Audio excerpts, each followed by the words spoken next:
नमस्कार। जरा सोचिए, इस क्रिसमस भारत अंतरिक्ष में एक बहुत ही खास तोहफा भेज रहा है। ये तोहफा है एक अमेरिकी सैटेलाइट और इसे लॉन्च करेगा हमारा अपना सबसे शक्तिशाली रॉकेट। देखिए, ये भारत अमेरिका के स्पेस कोऑपरेशन में एक बहुत बड़ा मील का पत्थर तो है ही, लेकिन इस कहानी में एक बड़ा ही दिलचस्प पेंच भी है। एक ऐसा पेंच जो सीधे भारत से जुड़ा। और बस यही वो सवाल है जो आज हमारे इस पूरे विश्लेषण के केंद्र में है। मतलब भारत एक ऐसी क्रांतिकारी तकनीक को लॉन्च कर रहा है जिसके इस्तेमाल की इजाजत फिलहाल भारत में ही नहीं है। ये थोड़ा अजीब है ना? एक विरोधाभास जैसा लगता है। तो चलिए इसमें और गहराई से उतरते हैं और इस पहेली को सुलझाते हैं।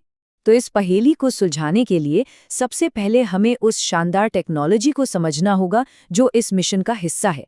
क्योंकि देखिए, ये सिर्फ एक रॉकेट लॉन्च नहीं है, ये भविष्य की तकनीक और ग्लोबल पार्टनरशिप का एक बहुत बड़ा प्रदर्शन है। तो तारीख नोट कर लीजिए, 24 दिसंबर 2025।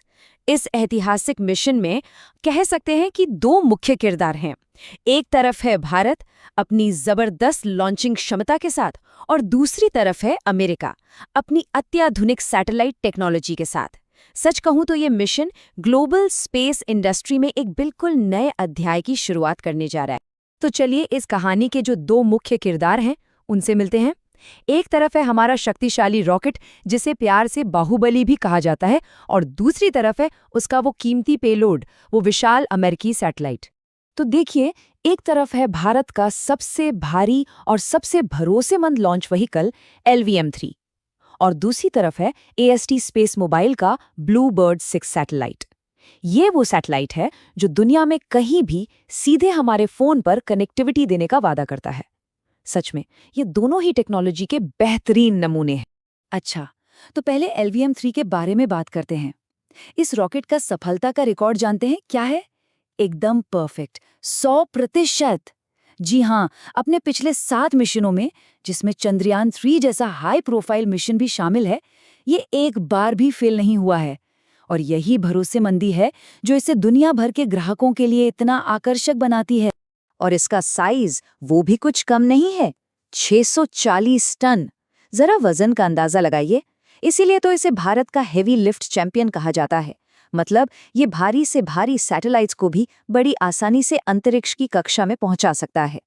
ये साफ तौर पर भारत की बढ़ती अंतरिक्ष शक्ति का प्रतीक है। अब बात करते हैं पेलोड की, जो इस रॉकेट के अंदर है ब्लू बर्ड 6 सैटेलाइट।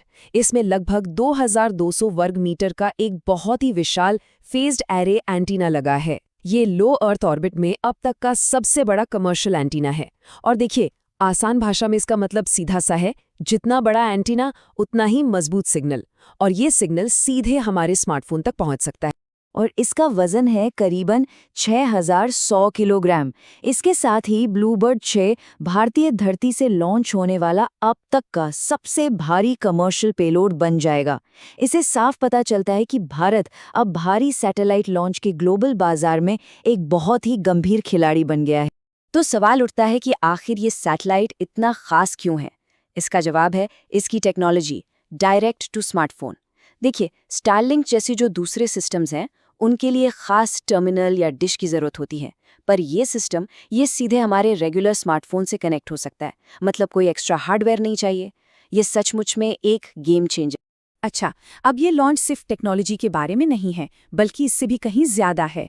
ये भारत और अमेरिका के बीच जो ग्लोबल पार्टनरशिप है, उसमें एक बहुत बड़े बदलाव का भी संकेत दे रहा है। देखिए, अगर हम इतिहास को देखें तो भारत और अमेरिका के बीच रणनीतिक क्षेत्रों में जो रिश्ते हैं, वो एक पेंडुलम की तरह झूलते रहे हैं, कभी इस तरफ कभी उस तरफ। लेकिन अब हम एक नए दौर में हैं, एक रणनीतिक आलिंगन देख रहे हैं। ये मिशन दोनों देशों के बीच बढ़ते विश्वास और कमर्शियल कोऑपरेशन का एक बिल्कुल स्पष्ट संकेत है। और ये समझना बहुत ज़रूरी है कि ये कितना अभूतपूर्व है। ये पहली बार है जब कोई अमेरिकी कंपनी अपने इतने बड़े कम्युनिकेशन सैटेलाइट को लॉन्च करने के लिए एक डेडिकेटेड भारतीय रॉकेट का इस्तेमाल कर रही है। ये भारत के लॉन्च प्रोग्राम के लिए एक बहुत बड़ा कमर्शियल वोट ऑफ कॉन्फिडेंस है। तो ठीक है, ये तकनीक दुनिया को जोड़ने का वादा करती है, लेकिन यहीं पर हम अपने शुरुआती विरोधाभास, अपने पहले सवाल पर वापस आते हैं। ये जो शानदार भविष्य है ना, ये एक पेंच के साथ आता है।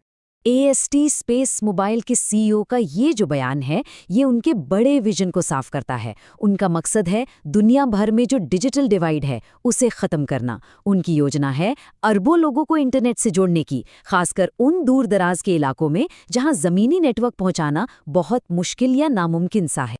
और वो इस विजन को हकीकत में बदलने के लिए बहुत तेजी से काम कर रहे हैं। उनका लक्ष्य है 2026 के अंत तक 45 से 60 सैटेलाइट्स का एक पूरा तारामंडल बनाना, जो अमेरिका और दूसरे पार्टनर देशों में लगातार कवरेज देगा। ये एक बहुत ही महत्वाकांक्षी योजना है। तो हम वापस अपने मूल सवाल पर आते हैं कि भाई ये सेवा भारत में उपलब्ध क्यों नहीं है। खैर, इसके 3 मुख्य कारण हैं। पहला, राष्ट्रीय सुरक्षा की चिंताएं। सरकार इस बात को लेकर सतर्क रहती है कि कोई विदेशी ऑपरेटर सीधे नागरिकों को सेवा दे। दूसरा, स्पेक्ट्रम आवंटन के जो नियम हैं वो काफ़ी जटिल हैं। मतलब किन फ्रीक्वेंसीज पर कौन सी कंपनी ऑपरेट करेगी, ये तय करना एक बड़ी चुनौती है। और तीसरा, कड़े नियामक अनुपालन, जिन्हें पूरा करना किसी भी नई कंपनी के लिए बहुत मुश्किल होता है। बस इन्हीं बाधाओं के कारण फिलहाल इस तकनीक को भारत में ऑपरेट करने का लाइसेंस नहीं मिला है। और ये हमें इस आखिरी और सोचने पर मजबूर करने वाले सवाल पर लाकर छोड़ देता है।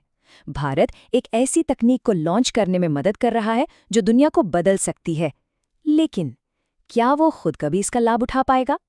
ये देखना बाकी है कि क्या भविष्य में नियम बदलेंगे और ये तकनीक जो भारत से ही उड़ान भरेगी, कभी भारतीय जमीन पर अपनी सेवाएं दे पाएगी। ये सोचने के लिए एक बड़ा ही दिलचस्प सवाल है।